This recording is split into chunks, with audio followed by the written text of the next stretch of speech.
Olá, pessoal, sejam bem-vindos a mais um Diálogos à Panvet, que é uma série de podcasts que conecta a ciência, a história e grandes nomes da veterinária.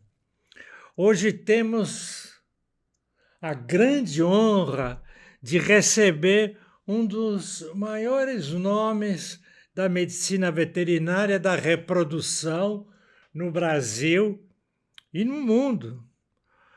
O professor aqui presente, titular da USP, diretor da Faculdade de Medicina Veterinária e Zootecnia da USP, é referência em clonagem, fecundação in vitro, biossegurança e, especialmente, formação de profissionais de alta excelência. Professor José Antônio Vicentim, seja bem-vindo. Por favor, o microfone é seu.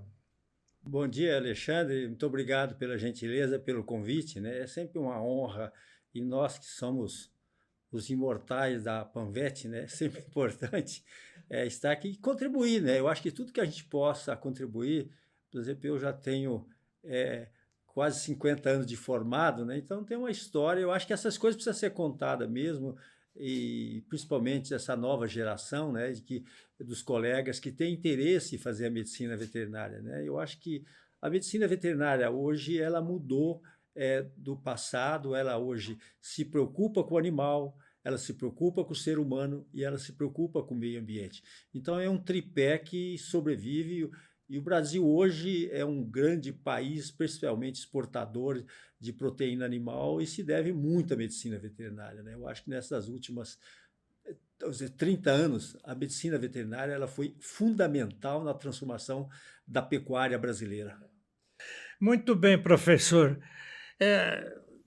Já que já entramos no assunto, mas me conta para nós como é que foi essa sua vocação, como é que entrou na veterinária? Para mim, eu acho que foi muito fácil, né? Porque eu sou da roça. Eu nasci em Floreal. Floreal é uma pequena cidade perto de São José do Rio Preto, né? E a gente sempre brinca, né, Alexandre, que Rio Preto é um bairro chique de Floreal, né?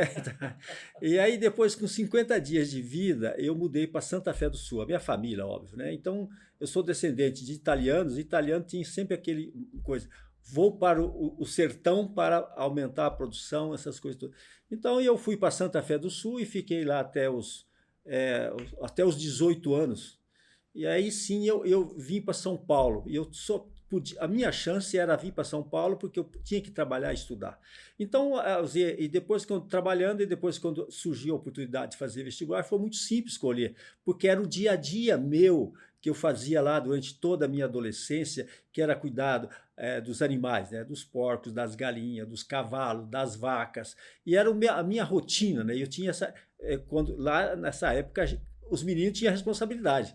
Então eu era responsável para cuidar dos animais, né? A família estudava, então eu acho que foi muito simples a decisão, né? Já tinha esse perfil, tudo com pecuária, com agricultura, e até no meu vestibular a primeira opção foi veterinária, a segunda foi agronomia, né? Então eu acho que nesse aspecto, então não teve nenhum assim, olha, estou pensando, vou visitar a escola. Não, já sabia tudo. Muito bem. É, o senhor se formou, fez mestrado, fez doutorado na USP, fez pós-doutorado na Alemanha e na Itália. Conta um pouco para nós como chegou a esses países. Então, Alexandre, eu acho que, só para começar, eu me formei em 1977, depois eu trabalhei um ano no Instituto Biológico, né, em febre aftosa, uma coisa louca, mas eu tinha a meta a reprodução animal. Eu sempre, desde o segundo ano que eu me dediquei da graduação ao ensino, a reprodução animal. Eu já estava.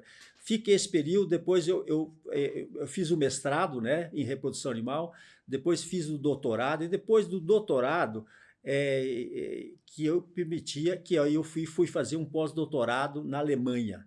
Eu fiquei 1 ano e meio lá e esse foi o objetivo, né? Buscar novas fontes de conhecimento. Aqui eu tinha um conhecimento tal, claro que você vai estudando, você vai pesquisando na universidade, mas você está olhando sempre um pouco para frente. E onde buscar essas informações?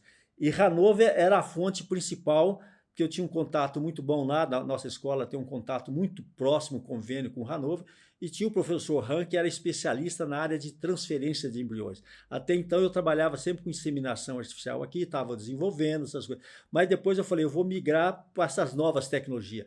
E Hannover era um centro de excelência, e eu passei 1 ano e 8 meses na Alemanha só fazendo a área experimental, com camundongo, incrível que pareça, que é um modelo especialmente, eu trouxe de volta para o Brasil, e eu fiz 1 ano e 8 meses lá com a área de transferência de embriões em bovinos. Claro que também eu aproveitava, né? Por isso que eu falei, você busca a fonte. Aí eu busquei a área de inseminação em suínos, em carneiros, uma série de outras tecnologias que depois eu trouxe de volta para a universidade, né? E a parte de fecundação in vitro, aí eu fiz um pós-doc, claro que mais curto, na Itália, em Nápoles, um centro de pesquisa lá, então eu desenvolvi, dei mais um avanço na área de fecundação in vitro, né? A área de clonagem depois foi um pouco, eu também fui aos Estados Unidos, passei um certo período lá para a área de tecnologia de clonagem e transgenia animal. Então eu acho que foi esse trajeto durante esse período que sempre é isso, você está pesquisando, você percebe, você vai avançando, e você tem que buscar novas fontes. Realmente, seu laboratório deu origem ao primeiro clone Nelore no Brasil e ao primeiro camundongo transgênico. Qual é o seu sentimento ao testemunhar o crescimento da ciência nas suas mãos? Eu acho, Alexandre, que foi, o camundongo transgênico foi uma parceria com a professora Lígia do IB, né? E a gente tinha uma preocupação. O ser humano tem uma doença de deformação facial, mas principalmente cardíaco, que é chamada a síndrome de Marfan. E essa síndrome de Marfan não tem, assim, quantidades para fazer experimentos. O que nós pensamos? Olha, vamos fazer um camundongo transgênico portador dessa doença de Marfan, e aí nós cedemos ela para os HCs nossos, e aí com esse modelo a medicina poderia fazer experimentos com camundongo para encontrar a cura dessa doença, né? Então esse foi o motivo, o sucesso desse camundongo, sempre, claro, é complexo, mas nós produzimos esse camundongo e aí foi a nossa parte que você vai e passa para outra. Então isso entregou para a ciência humana ver o que eles estão desenvolvendo, né? E o clone foi exatamente isso, acho que foi em 96, surgiu a Dolly na Inglaterra, né? Então era mais uma fonte de inspiração. Foi, então vamos, em vez de ficar fazendo experimento, eu já parti logo, falei, vamos produzir os animais, os clones diretamente. Foi um trabalho bem árduo, acho que foi de coisa de 4 anos, né? Experimento em cima de experimento, é muito complexo. Tipo assim, desse primeiro, claro, desse primeiro bovino, nós produzimos mais de 1000 embriões. Isso aí porque o índice é muito... Aí surge 2, 3, aí perde muito, né?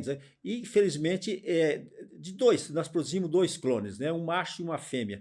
E aí nós tivemos sorte, e é claro que depois tem umas implicações pulmonares, maturação, aí se discute altas tecnologias, e nós conseguimos que esses 2 animais sobrevivessem. E eles sobreviveram e viveram por 14 anos de vida cada um. Para bovino é muito longo, né? Mas estava dentro de casa, dentro da USP, tranquilo, e eles se reproduziram, todos 2. Né? Então teve vida normal, e aquilo que eu falei, e na época foi um oba-oba, né? Assim, aquela preocupação, olha, você tá mexendo com ciência, você está mexendo com Deus. Não, nós estamos mexendo com ciência, nós fazemos ciência. Deus é outra coisa e as consequências são outras coisas. Eu acho que a ciência avança, ela produz conhecimento e depois vem as etapas seguintes, se você vai usar, até onde você vai usar. Então é aquele negócio, olha, você vai utilizar essas tecnologias na área humana, produzir clones humanos? Pode produzir. O que nós produzimos com os bovinos é plenamente viável com o ser humano. Agora, eu sempre dizia na época, né? Para que eu quero mais gente? Eu estou produzindo clones, que o objetivo nosso era especialmente é produzir clone de vaca de leite. Eu tenho uma vaca de alta produção, se eu clonar essa vaca, ou mesmo um touro, né, originais touro, eu vou produzir descendentes com alto nível. Eu posso transformar a pecuária nacional. Esse era o objetivo. Agora, o ser humano, nós temos gente demais, né, e passando fome. Então, o meu objetivo era produzir comida para o ser. Não, agora, se alguém quisesse transformar, olha, eu quero clonar meu pai. Eu tinha na área de pet, e eu tenho até hoje células congeladas de cão. Né? Só que essa tecnologia não avança no cão, porque eu preciso de uma quantidade muito grande chamada receptoras de animais no cio no momento certo. E cão nós não temos rebanho. Eu não tenho, a vaca não, vaca eu manipulo o ciclo estral dela e consigo fazer essas transferências, tantos embriões que eu quiser. Então o objetivo era a produção de alimento, né, para jogar em cima da coisa. Então eu acho que na parte ética, teve, claro, sempre, tecnologia nova sempre causa, eu diria assim, atenção, né, e preocupação. E essa era uma coisa ética? Era, mas nós não tínhamos essa preocupação porque ninguém ia fazer. Porque tem que ter um detalhe, né?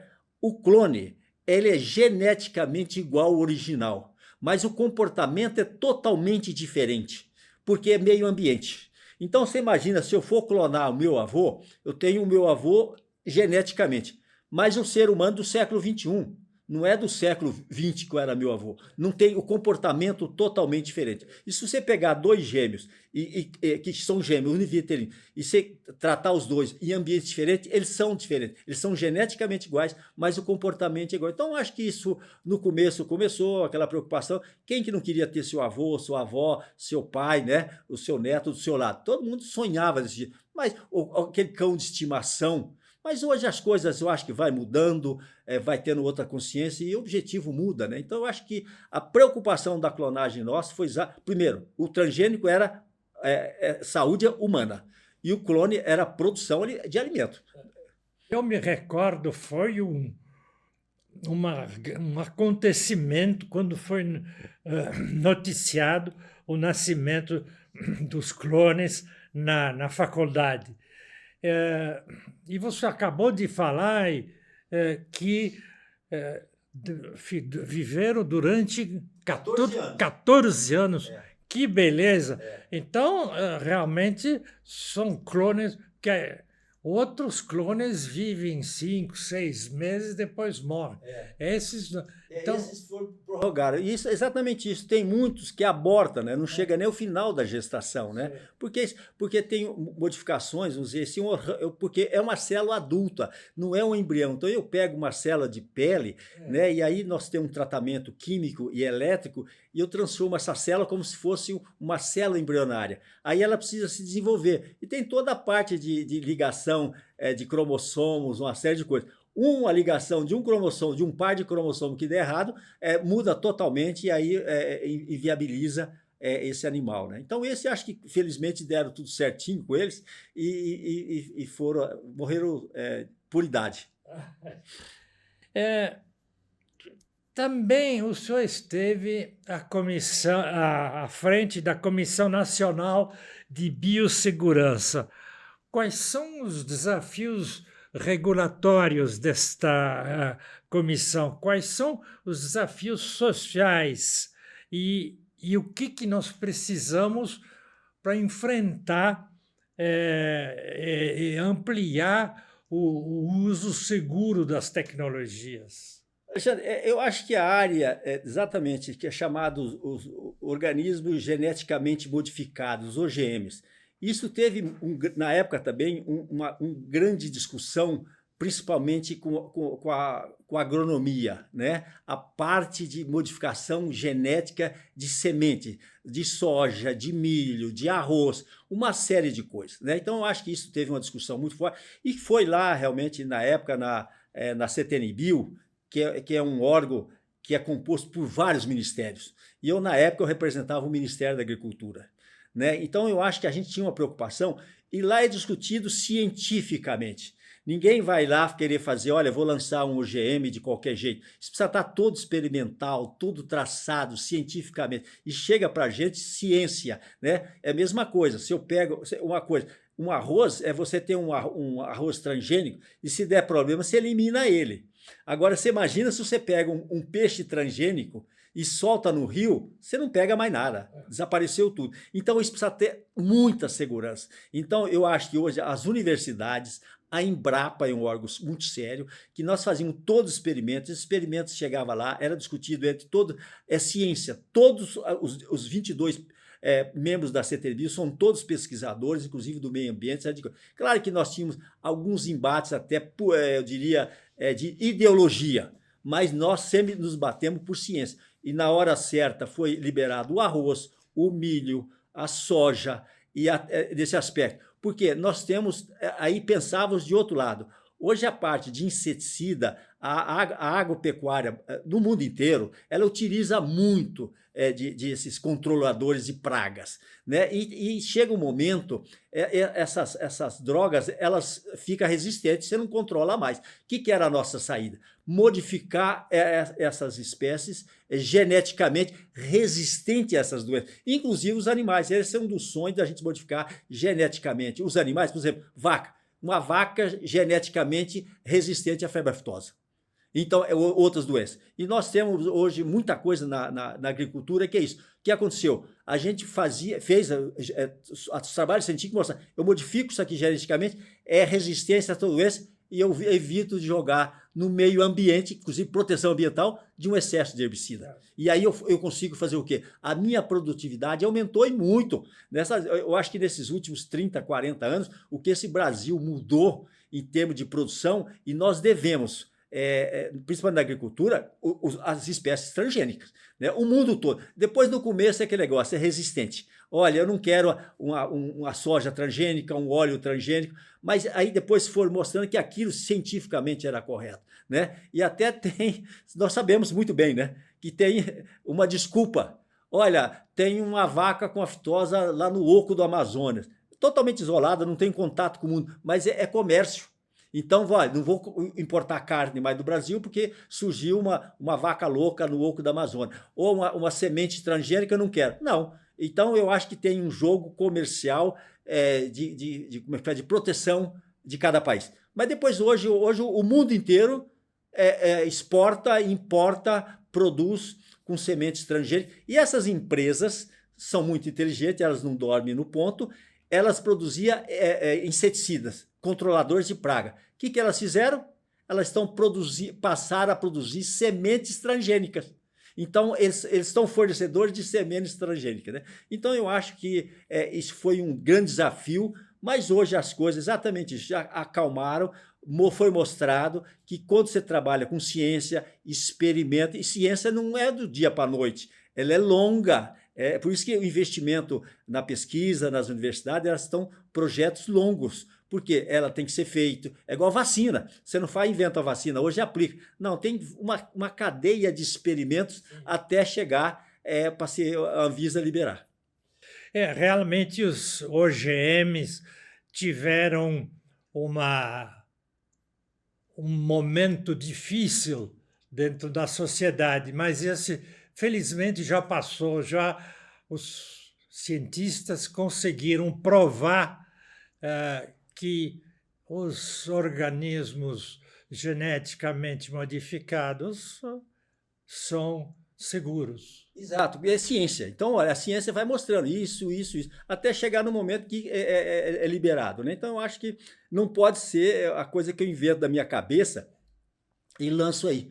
Isso faz bem ou faz mal? Porque tem muito disso também, né? Tem muito fake news. Olha, o tomate faz bem, não sei o que. O tomate faz mal, não sei o que. Eu acho que é a ciência que tem que demonstrar. A ciência fez, cadê os experimentos, a sequência? Porque também você não pode acreditar em todos os trabalhos publicados, viu? Tem trabalhos e trabalhos. Então você tem que ver a fonte, a origem, as revistas, o tipo de revista, os países, os pesquisadores, porque nós temos de tudo em todo mundo. Então você precisa ir analisando, e aquilo que é feito lá fora, às vezes não serve para nós. Então, por isso que os nossos órgãos, liberadores, eles têm que ter controle mesmo. A Anvisa, o Ministério da Agricultura, tem que ter controle mesmo. Olha, esse experimento foi feito nos Estados Unidos, eu quero experimentar ele aqui. O ambiente é diferente, a dosagem é diferente. Nós temos muito lá, quer dizer, principalmente em medicamentos nossos, na área veterinária, que a dosagem feita, por exemplo, nos Estados Unidos e na Europa, é com animal europeu. Nós estamos trabalhando com zebu. Ele é muito mais sensível em tudo. Então, aquela dosagem que serve lá não serve para o nosso. Então, tem que vir para cá, a ciência brasileira faz o experimento, prova e dosifica todas essas coisas aqui. Então, isso é fundamental.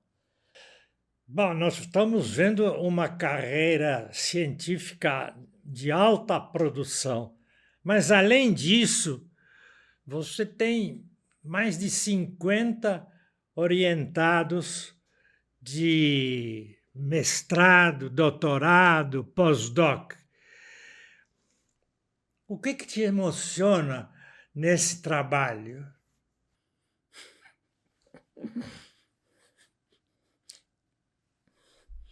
Alexandre, eu escolhi a universidade para ciência, mas não basta ser ciência. É que eu falo com meus colegas aqui, você tem que fazer pesquisa, mas você tem que formar recurso humano. Não adianta eu fazer uma pesquisa que morre na minha gaveta. Quem faz a produção todo dia, quem trabalha, quem vai para a indústria, quem vai para a fazenda, quem vai fazer tudo isso é gente. E tem que ser competente. Não adianta formar de qualquer jeito. Então, se é uma das coisas que nós preservamos aqui na veterinária da USP, é a qualidade de formação de recurso humano. Então, aqui nós não ensinamos pelo Google, aqui nós ensinamos com pesquisa. Nós fazemos as pesquisas e as pesquisas nós formamos o recurso humano. Então, esse meu resultado, eu tenho mais de 50 formados, eles estão todos empregados hoje, graças a Deus, todos os doutores, todos os órgãos públicos, universidade, Embrapa. E tem uma coisa, uma grande parte vai embora. Hoje nós empregamos muita gente nos Estados Unidos, na Europa, nos países árabes, né? Principalmente o pessoal de equinos.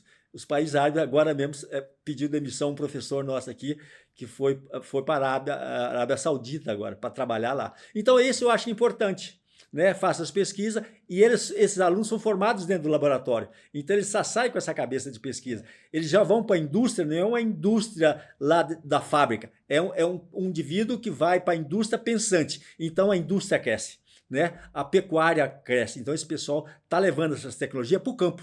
Então, eu acho que no campo isso é alta produtividade. Então, isso é muito bom. Outro dia tivemos oportunidade de ter um bate-papo e eu percebi uma coisa: o seu departamento, além de pesquisar, deixou 2 assistentes já formados para seguir o seu trabalho. E não é qualquer disciplina que tem essa meta de deixar uma continuidade. Alexandre, na realidade, são 4. Oh, são 4, né? Né? Porque nós temos que... Então, eu deixei gente formada, porque nós, além de... A FVZ, além de São Paulo, nós temos em Pirassununga. Sim. Nós estamos em Pirassununga desde 1957. Aquela fazenda era da escola. Lá se deve a grande ao professor João Soares Veiga. É aquele que se tinha que homenagear alguém, é João Soares Veiga que segurou aquilo. Então eu tenho o departamento, nós temos 6 departamentos de São Paulo e 6 departamentos de Pirassununga. Então toda a parte, principalmente o agronegócio nosso, sei lá. Mas eu tenho esses 4 professores, e eu falei esses dias até, eu fiquei preocupado, né? Porque dos 4, tem 2 que são titulares já. Então já está bem encaminhado. Então esses professores, com certeza, quando eu sair do departamento, que falta pouco, cumprir a missão, então eles estão todos bem encaminhados e já estão com tecnologias mais avançadas do que eu estava. Né? Então tenho esses jovens professores que já estão entrados em outro sistema de produção científica muito mais. É aquilo que eu falei para você, você vai avançando e você vai buscando. Eu tenho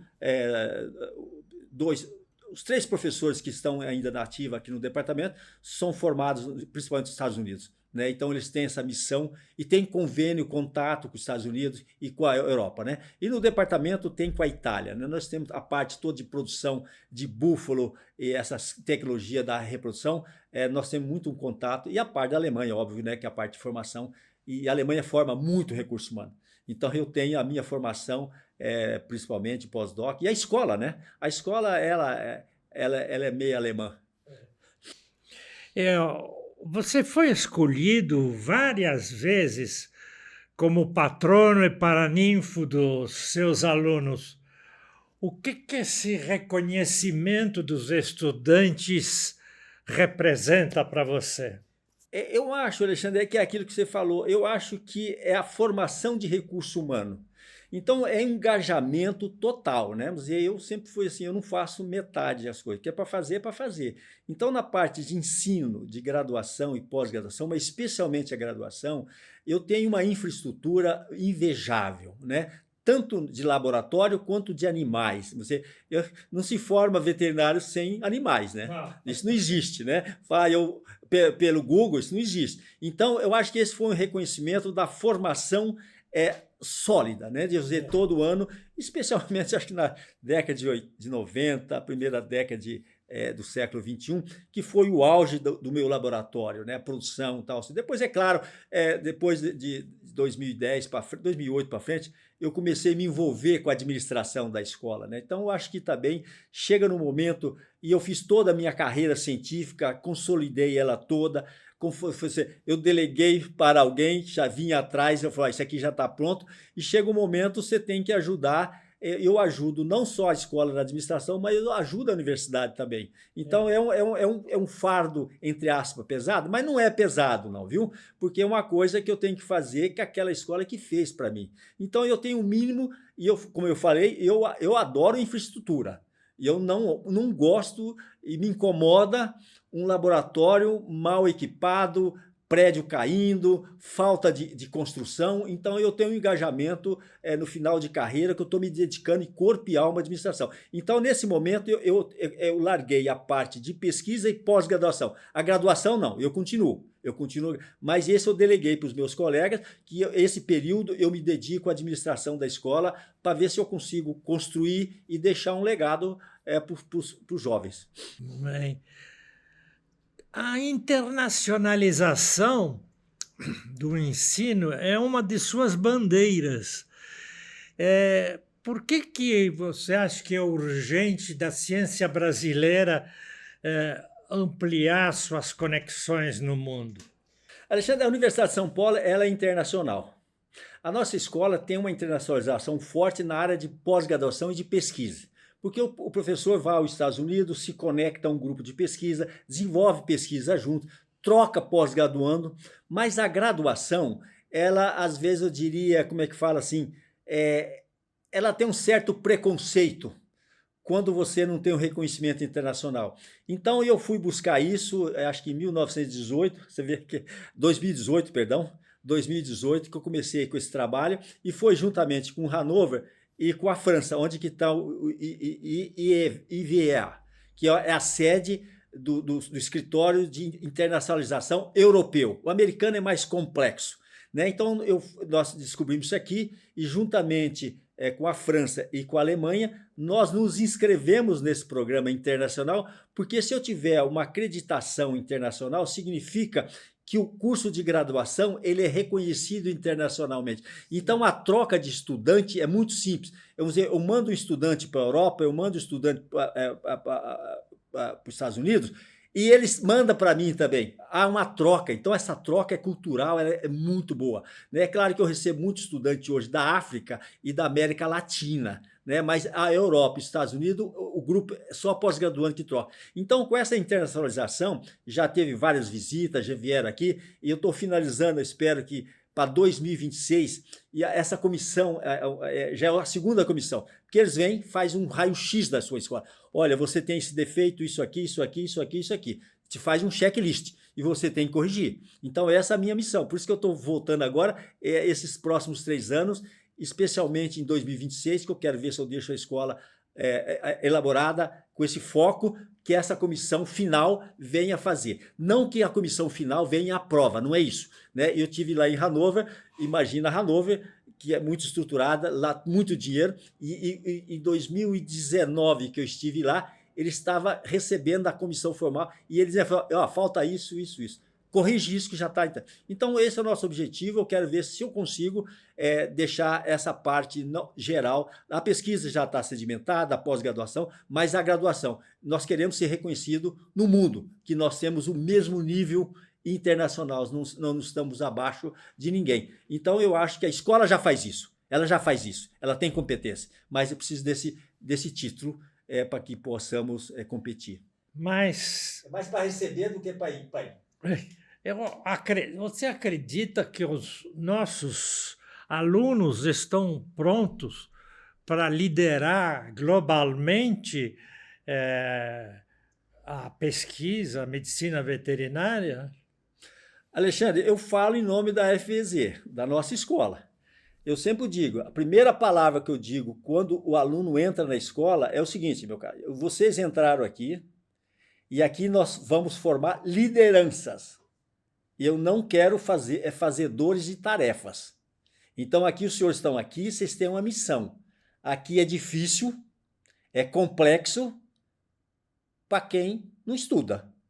Agora, quem estuda e se dedica, não tem problema, sai bom. Então eu acho que nós temos essa competência, por isso que eu falo assim, muitos dos nossos alunos se formam e se empregam nos Estados Unidos, na Europa, na Ásia, e eles vão embora. Então eles têm competência, então eu acho que dá para fazer. E é típico hoje da fecundação in vitro, né? Até então, até acho que uns 2, 3 anos, o Brasil sempre foi o líder mundial de produção in vitro de embriões bovinos. Isso saiu do nosso laboratório, de vários laboratórios, né? Então a minha geração é uma geração vencedora. Você pega aqui as Unesp, você pega Brasília, a Embrapa, nós temos. E o que está acontecendo hoje? Os nossos alunos foram requisitados para o mercado americano. E eles estão produzindo embriões FIV na América. Falando em produzir animais na América, você cuidou ou preparou os mini pigs aqui no Brasil, não é? Alexandre, na realidade... E você disse que quem vai te fornecer as matrizes é um aluno daqui que está nos Estados Unidos, é isso mesmo? Eu tive com o professor, sei lá, uns 10 anos atrás, eu fui procurado pelo professor Silvano Raia, da medicina. Esse professor, eu não sei, ele está beirando os 100 anos já, mas ele não para.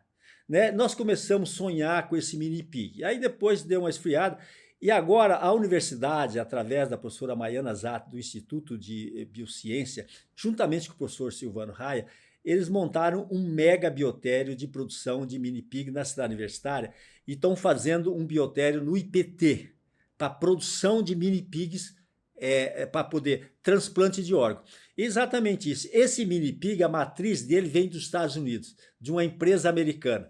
E quem é que trabalha nessa empresa americana é um ex-doutor meu, que está trabalhando lá, produzindo mini pig e veio para cá e ele dá essa assessoria aqui para o professor Silvano Raia. Então eu acho que esse é o outro grande, que foi isso, Alexandre, só voltando um pouquinho, os nossos clones, nós produzimos os clones todos, mas a tecnologia do clone não avançou na produção animal. Porque às vezes você fazia uma produção e não ia para frente ou para trás. Então, a fecundação in vitro, não, essa estourou no Brasil inteiro, praticamente 100% dos nossos embriões. E a tecnologia da clonagem, ela está sendo muito usada na área de transgenia, que inclusive é a produção do mini pig. Então, essas tecnologias, você, olha, não foi para a produção, mas ela é suporte tecnológico para a produção do mini pig. Agora, esse é o sonho de consumo. Inclusive, na escola hoje, nós mantemos os animais, as fêmeas suínas, que eles fazem toda a parte de tecnologia de transferência de embriões lá no hospital veterinário. Nós damos suporte para esse laboratório. Nós não estamos diretamente envolvidos no projeto, mas indiretamente tem professores envolvidos. E eu acho que esse é o sonho de consumo. A hora que nós tivemos a produção dos mini pig, com produção de órgãos, que ele é transgênico, ele é humanizado, né? Então aqui você faz, olha, hoje ele tem muitos vírus do suíno que você precisa cortar ele. Então você faz isso através da transgenia animal, você vai cortando. Claro que você vê, já está sendo feito alguns experimentos com transplante de coração, transplante de rim, de suínos para o ser humano. Eu acho que isso aí seria, eu acredito que seja a ciência do século XXI. Se isso der certo, não vamos ter mais fila de transplante, de nenhum órgão. É isso que eu queria que você rapidamente explicasse para os nossos ouvintes o que é essa história do mini pig. Todo mundo fala do mini pig, mas não tem ideia do que é. Então, ele é geneticamente modificado. Você tem um suíno normal, depois você modifica ele genético, ele nasce, ele se torna pequeno. Né? E aí os órgãos é compatível com o homem. Então ele geneticamente era o grande, vamos dizer, um suíno que pesava 200, 300 quilos, esse vai pesar 100, máximo 120 quilos. Ele é pequeno. Então ele geneticamente ele tem um coração daquele tamanho, tem um rim daquele tamanho. E aí depois, é claro, esse mini pig foi modificado geneticamente para ele ser pequeno. Agora nós estamos entrando nele, eu não, o grupo está entrando nele para poder bloquear esses vírus que é carreador no suíno ele é normal, mas quando você joga ele para o ser humano, ele se torna patogênico, quer dizer, ele se torna uma doença. Então tem que ser bloqueado e vai fazendo. Agora, claro que tem proteínas, né, que dá choque anafilático. Às vezes você pega um órgão estranho e transfere para alguma coisa, dá um choque anafilático. Você vai cortando essas proteínas que dá choque anafilático. E aí depois você forma o mini pig, ele já está pronto, mas ele vai ter, vai trabalhando. Ó, tem aí, sei lá, meia dúzia, 10 genes bloqueados, mas ainda está em experimento. É aqui que nós estamos falando. Já pode para o ser humano? Cuidado. Vai, ó, isso aqui está pronto.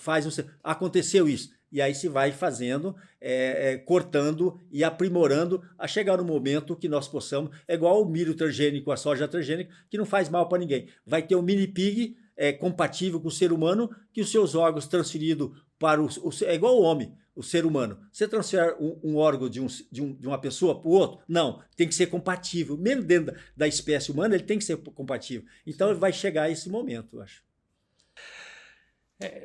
Com toda essa produção, você foi homenageado nacional e internacionalmente, e você é doutor honoris causa na Alemanha. Como é que você se sente com essa homenagem?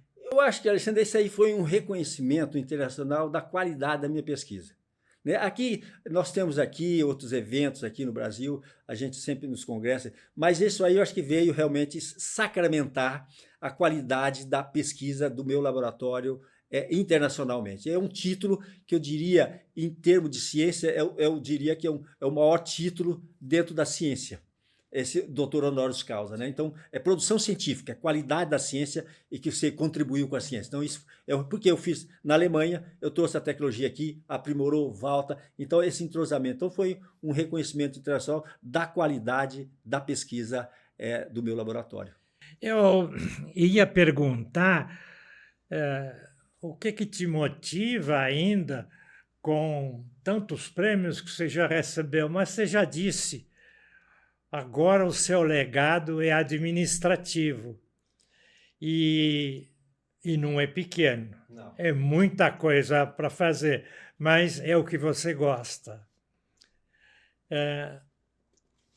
Agora, nós estamos chegando ao término da nossa entrevista. É uma pena porque você teria muito para contar sobre ensino e sobre pesquisa de medicina veterinária. Mas o principal, qual é o conselho que você daria para o estudante? Você já disse, tem que estudar, tem que se dedicar.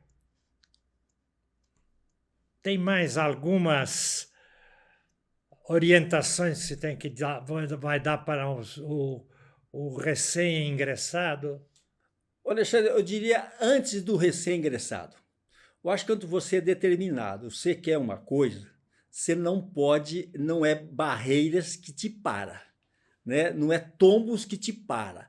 Então eu acho que a primeira coisa, você tem que se preparar para entrar na universidade. Entrar numa universidade de qualidade. Entrar numa escola de medicina veterinária de qualidade. Porque se essa escola, essa universidade não tiver qualidade, ela não te vai propiciar uma infraestrutura de primeiro mundo para você ser um bom profissional. Claro que você pode buscar alternativa. Você está numa escola ou uma coisa que não te dá uma grande coisa, você tem outras opções. Mas eu acho que se prepara para ingressar. E não se esmoreça. Você faz o vestibular uma vez, não passou? Não tem problema. Você faz vestibular tantas vezes quanto for necessário para você ingressar. Porque depois que você ingressou, é meio caminho andado. Talvez 2/3, vai. Porque lá dentro, depois, só depende de você. Se você entrou na universidade, numa faculdade de alto nível, aí só depende de você. Né? Então aí não tem preocupação, e é estudar. Aí se você tem infraestrutura, você tem professores, você vai lá estudar, mas você pode conviver com os outros professores, tem iniciação científica, orientação para poder fazer estágio em empresa. Eu acho que empresa hoje, para mim, eu sempre falo com meus alunos, empresa é um grande filão da empregabilidade. Eu sempre brinco com meus alunos, você corre um risco altíssimo quando você entrar numa empresa, você pode ser o CEO da empresa. Né, que você pode crescer tanto que você vai lá em cima. E é qualidade, né? Ninguém brinca. Então eu acho que é isso. Se dedica, se prepara, entrou, estuda. Aqui na USP, inclusive, eu vou falar uma coisa aqui, o aluno pobre aqui na escola, na nossa escola e na nossa universidade, ele não se preocupa com dinheiro. Ele só tem preocupação de entrar na universidade. Porque se ele entrou, o resto financeiro nós cuidamos. Nós damos alimentação, nós damos moradia, então é só estudar e ser realmente um aluno top. Isso aí é tranquilo, então agora escolha. E depois, durante a vida toda, procura fazer coisas extras, porque a universidade te dá o máximo possível, mesmo que ela tenha uma grande infraestrutura, mas você faça estágio, seja numa agropecuária, num laboratório, numa empresa. Nós temos essa possibilidade, que eu falei da internacionalização, da gente mandar os nossos alunos para o exterior. Durante a graduação, você pode ficar um ano fora, numa universidade que você achar por bem. Nós temos duplo diploma já de graduação. Nós já temos, especialmente com a Espanha e Portugal, nós temos duplo diploma de graduação. O nosso aluno vai lá, mora 2 anos lá, faz o curso lá, e o aluno espanhol vem para cá e faz a mesma coisa. E depois tem. Então, eu acho que a medicina veterinária ela é fantástica. Nós sabemos que em 2050, o Brasil vai ter que produzir, tem a missão de produzir 40% da alimentação no mundo. Não é pouco. Então, a empregabilidade nossa na agropecuária, ela é monstruosa, ela é competente, ela precisa de profissionais competentes. Então, entra, se dedica, estuda, faça um contato com várias pessoas que você vai ser competente. Com certeza você vai se dar bem nessa profissão. Ela cuida dos animais, do ser humano e do meio ambiente. Ela é um tripé que hoje é o que o mundo precisa nesse aspecto. Então, se dedica e que a medicina veterinária é social. Professor, suas palavras calaram muito fundo, inclusive em mim. O que tem que fazer direito. E eu gostaria de deixar o microfone aberto para as suas considerações finais. Em primeiro lugar, obrigado pela Panvet, né, do que nós fazemos parte. Eu acho que isso é uma missão importante da Panvet que você está fazendo. Eu acho que o podcast, a divulgação, né, que é isso que hoje os jovens recebem, os profissionais. Né? Então, eu acho que isso é importante. Né? Quando nós entramos na universidade, nós tínhamos um perfil, a escola tinha um perfil. A escola mudou muito, mas mudou muito, né, do que ela era a missão dela. A missão dela continua, mas como tratar essa missão para atingir. Então, eu acho que esse tipo de entrevista, podcast, atinge muito esses jovens que estão interessados no futuro, mas aqui. Então, eu acho que esse foi um grande momento, uma grande oportunidade que eu tive aqui dessa conversa bem espontânea contigo, de mostrar o que é a nossa escola, o que é a nossa profissão e o que é o nosso objetivo. Né? Então, eu sou muito grato a vocês e eu estou sempre à disposição. Bem, agradecemos muitíssimo ao egrégio diretor da Faculdade de Medicina Veterinária. Teremos ele ainda durante 3 anos, com toda essa energia, com todas essas ideias, tocando a faculdade. E, além disso, o campus da cidade universitária aqui em São Paulo, que fica na sua orientação. Agradecemos o professor perder tempo e vir aqui e conversar conosco. É uma honra, repito, ter o professor Vicentim aqui no podcast. E se você gostou dessa entrevista, divulgue, passe para os seus colegas, para os seus amigos, para eles conhecerem um pouco mais da medicina veterinária. Muito obrigado. Obrigado, professor. Não é perca de tempo, é ganhar tempo. É sempre uma honra Tá bom. divulgar essas coisas.